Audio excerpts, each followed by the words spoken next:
दादू bureau chief Shahzad Chandio की report मुताबिक दादू peoples party अगवान ऐं समाजी कम कंदड़ शख्सियत खलील अहमद जमाली की सालगिरह तकरीब कोठाई वई, जंहिंमें सियासी तौर समाजी अगवान पिण भरपूर शिरकत कई।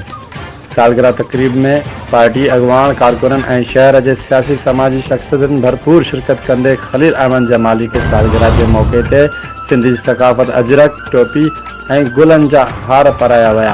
उन मौके ते पीपल्स पार्टी अगवान सरदार सैयद अहमद जमाली, सरदार फिदा हुसैन सहाफ़ी, शहजाद चांडियो, समाजी वर्कर आसिफ जमाली, सुरवान शेख मोहम्मद खान जमाली, दाऊद हंगोरो, सलीम मेहरान जमाली ऐं ॿियनि चयो त खलील अहमद थोराई वक़्त में नालो कमायो आहे। संदसि शहरनि लाइ ख़िदमतूं आहिनि जंहिं ते खैर जस ॾियो था।